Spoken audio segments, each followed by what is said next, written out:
आप में से किसी दोस्त ने अच्छा स्टेटमेंट दिया था ये, तो यार प्लीज़ यार कम ऑन।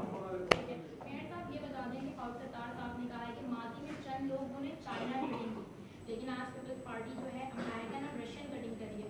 ये अमेरिकन और रशियन कटिंग भी बता दें थोड़ा सा, और माजी में जो चंद लोग थे उन्होंने तो बताया नहीं, ये भी बता दो। ये भी कहा है कि फौजी वहाँ के प्रेसिडेंट थी, उनका बेटा जो है काबिल कलम है।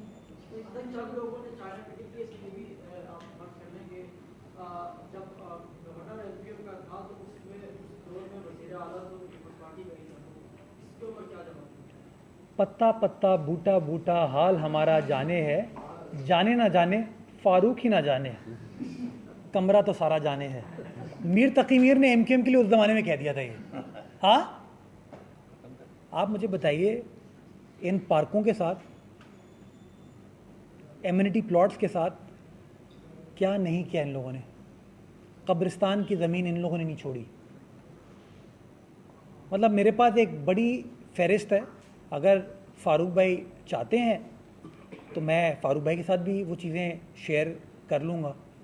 बाकी मैं शुक्रगुज़ार हूँ कि आपने मेरी वालदा की तारीफ़ की, और इंशाअल्लाह मैं वालदा के नाम को रोशन ही करूँगा, बेफ़िक्र हैं आप। जी सुनो। मेरे साहब, एक तो आपने कहा कि घंटी हम बजाते रहेंगे 30 दिन हो गए, क्या आप फिजिकली जाके वो घंटी बजाएंगे? एक सवाल। और दूसरा साथ लेके चलें।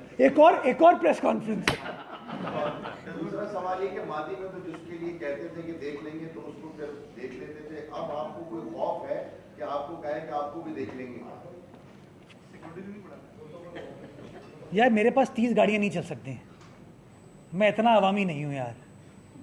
हाँ, ये 30 गाड़ियाँ जो है ना, तो गुजारिश मैं ये कर रहा था कि घंटी बजा सकते हैं हम फिज़िकली जाके भी, तो एक और प्रेस कॉन्फ्रेंस हो जाएगी, फिर आप लोगों को फिर तंग करूँगा। एक और बात आपकी ऐड करता चलूँ, गवर्नर साहब हर प्रेस कॉन्फ्रेंस में बात करते हैं कि मुर्तज़ा वहाब को जो मैंने कहा था एक प्रोजेक्ट ले आओ मेरे पास, अभी तक वो आए नहीं, तो क्या आपने वो लेटर क्या सिर्फ ऑफिस में रखने के लिए लिखा था?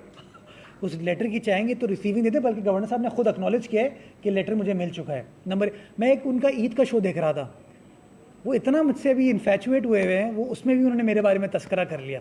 कहते मैं चश्मा लगाता हूँ तो मुर्तज़ा चश्मा लगा रहे हैं, मैं जो हूँ अपना पैडल खेल रहा हूँ तो मुर्तज़ा भी पैडल खेल रहे हैं। तो गवर्नर साहब आप प्रेस कॉन्फ्रेंस करते हैं तो मैं भी प्रेस कॉन्फ्रेंस कर ली, लेकिन यार प्लीज़ फ़ारूक भाई को उससे दूर रखें। फ़ारूक भाई से मेरा पुराना एक डिफरेंट रिश्ता है, आपको खेलना है मेरे साथ डायरेक्टली खेलें, डायरेक्ट, नो प्रॉब्लम। हाँ, फारूक भाई ने कहा है आपको टेसोरी फोबिया हो गया है। तिजोरी फोबिया? हाँ हाँ, तिजोरी? आप तिजोरी क्यों कह रहे हैं भाई? हाँ हाँ, भाई ये बताइएगा कि ज़ातियात पे कभी नहीं आ रहा, कभी नहीं। मुस्तफा भाई ये बताइएगा कि 12 अगस्त को आफाक अहमद ने कहा है कि वाइट बोर्ड लेके परचम लेके और सफेद पट्टी बांध के निकले। अब आज की भी सूरत हाल यह है कि ताजिर बिरादरी भी हड़ताल पे है, और आज ही बस्ती में उनका एक ऑफिस भी खुलना था जो कि इत्तलात के मुताबिक नहीं खुल सका, पोस्टपोन हो गया। तो इस सारे सिनेरियो को किस सकते? मैंने बीच में भी कहा था, मैं आफाक अहमद साहब की एक चीज़ पे इज्जत करता हूँ, उन्होंने शुरू में पहले कानून अपने हाथों में लिया, उसके बाद जब नेक्स्ट वाक़या वो थाने गए FIR कटाने के लिए, और वो दुरुस्त चीज़ है। मैं समझता हूँ कि ये तर्ज़ अमल अगर आफाक अहमद साहब का है, मैं उनके साथ खड़ा हूँ। ये कराची वालों का मुकदमा लड़ना है, मैं साथ खड़ा हूँ। बल्कि मैं, अगर विक्टिम की फैमिली कहेगी ना कि हमें वकील की ज़रूरत है, मैं वकील बनने को तैयार हूँ।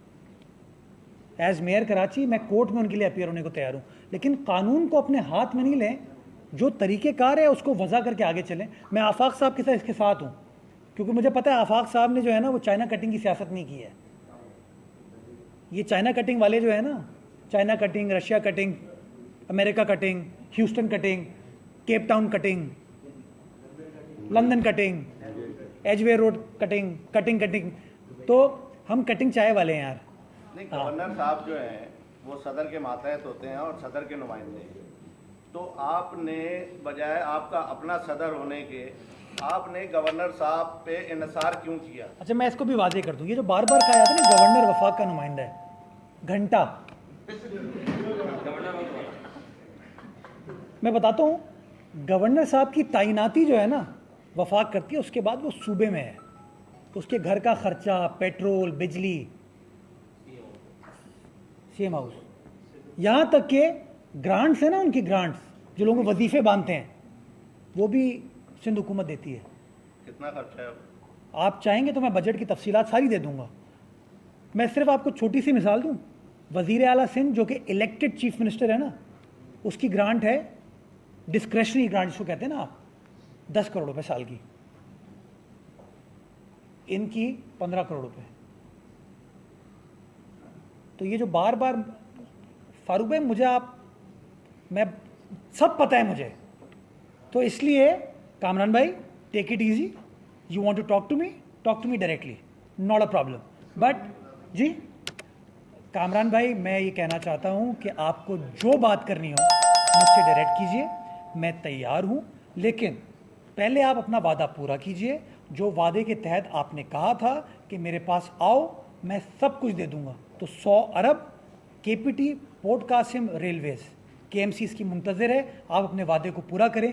20 दिन हो चुके हैं और घड़ी घंटी की तरह तेज तेज चल रही है। बहुत शुक्रिया। घंटा बजा के प्लेन लेके सियासी पॉइंट को सब्सक्राइब कीजिए और लाइक कीजिए और घंटी बजाना ना भूलिए ताकि आपको हमारी नई वीडियोस का नोटिफिकेशन मिलता रहे।